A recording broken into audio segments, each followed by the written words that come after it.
they got up every morning and did their part for themselves and their families, they could get into, be secure in, and have a good middle-class standard of living. They could afford a house. They could save up enough money for a secure retirement to supplement Social Security. If they were real lucky, they could have a job that had health care with it, that would provide that security. They could be part of a union that would go to bat for and negotiate.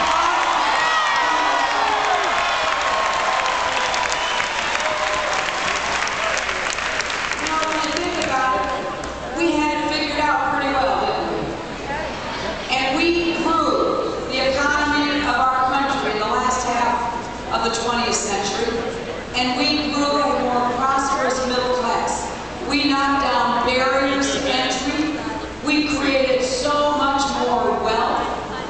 We saw generation after generation do better than the one that came before. I just spent 6 weeks in Pennsylvania. I like the way that turned out. I'm hoping for the same.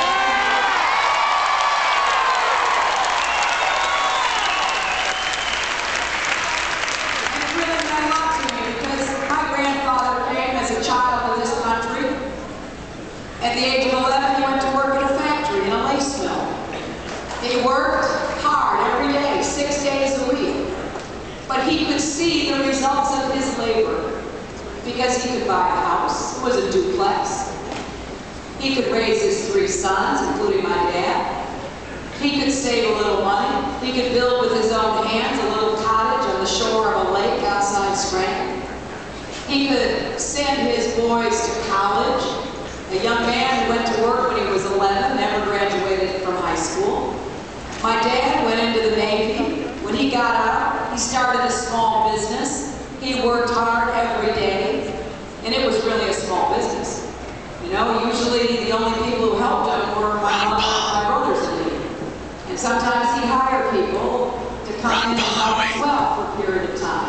He had a print plant, and we used to work at that big long table, and we would be printing draperies, because that's what my dad made and sold. And it was hard work.